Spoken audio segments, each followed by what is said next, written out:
I want to talk about this evening how what has blessed you turned into baggage. That the thing that blessed you actually turned into baggage. As we continue our series dealing with baggage, we talked about on Sunday, there's 3 reasons that you would have baggage. Number 1, either you're preparing to go somewhere.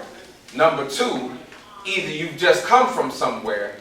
Or number 3, you're living out of your baggage. And 3 is what we're talking about in this series. When you're living out of your baggage, that means that you really don't have a home or a place to set all of your stuff. Whenever you travel, whenever you go somewhere, what are some things that you need to get? You need to get some. You need to get some deodorant. You need some toothpaste. What else do you need? Mouthwash. Bless us, Sister Crystal. Mouthwash. You need some mouthwash. What else do you need? You need some lotion. You don't want to be ashy when you travel. You don't want to be ashy when you travel. What else do you need? Underwear. Not just you don't need underwear. You need clean. You need clean. You need to get some clean underwear. You need some soap. There's several things that you need, but you don't need baggage. You don't need luggage if you're at home. So there are a lot of people who walk around with a lot of baggage. And you're wondering why they walk around with all this baggage. It's because they're not where they're supposed to be. They're really not at home. So they're living out of their bags. And they're carrying all of this stuff. And you're frustrated with them because they got all this baggage. They come with all this stuff. They come with all these issues. They come with all these things. And you're wondering where's the peace? And there's no peace. So you look back and you say, oh, that was 10 years ago that happened to me. And I'm strong now. Look at me. I made it out. But you're still broken. Because even though you made it out and you live the next day, you're not healed. And you may be dying because, yes, you made it out the fire, but you never healed from being in the fire. Absalom and Tamar made it out that day. They overcame what Amnon did, and he said, listen, I'm going to take you in, and they made it the next day. Not only did they make it the next day, they made it the next month. Not only did they make it the next month, they made it 1 full year. And after 1 full year, they were still standing. They were still there. And then the Bible says they went to 2 years, and after 2 years, where does verse 23 come to pass? 23 is a result of a thing that happened 2 years ago. And it has turned into baggage. There are some situations that they were doing an investigation and they were saying all these young men in the gangs and all of them were carrying guns. And there's guns everywhere. And they were getting on the young man. They were fussing at him. You shouldn't be carrying a gun. You don't need why'd you bring a gun? But people have failed to ask, why do you feel like you need one? Yes, it may be wrong to carry, and you're 12 years old, and it's wrong but somebody needs to ask, why do you feel like you need to have one? Because what's going on in your environment? So what happens is, when we're faced in certain environments, we take on a survival mentality, and it was a blessing for you.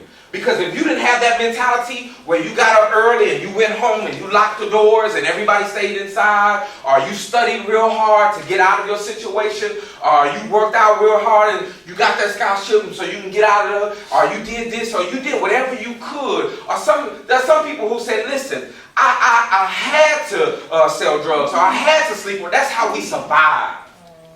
So that thing and that mentality that you had that caused you to survive,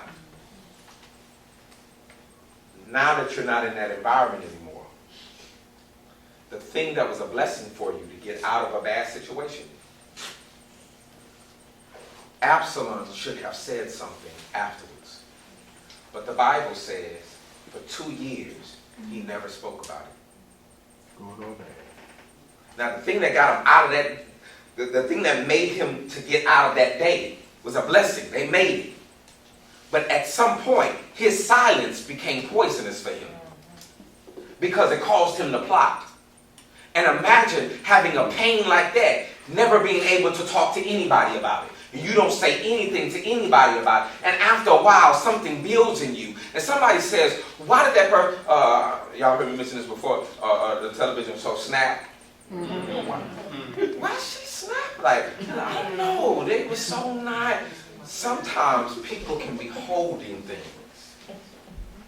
And remember what I said about baggage? Either you're going somewhere or you just come from somewhere. But toxic baggage is when you don't know where to put it. You have pain and you have coping mechanisms and you have nowhere to place it. So you've been embarrassed, you've been violated, you've been pushed around, and now you're cold. And being cold helped you get out of that season. But now that the season is over, everybody that comes in contact with you or comes into your world realizes that you got baggage. Because you have coping mechanisms that no longer fit in this season. Right. So you were a fighter where you come from because you had to fight. But you don't have to fight anymore. You're not in that situation anymore. So nobody likes to be around you, and you come with all this baggage. We can't take you nowhere because you always getting in with somebody because you see everybody as an enemy. And in the environment that you used to be in, everybody was an enemy. But now, it's not that season anymore. If somebody says, this is going to happen, that's going to happen. Maybe that was true in this season. But now you're not in that season anymore. And the thing that blessed you to make it when you were young is killing you as an adult.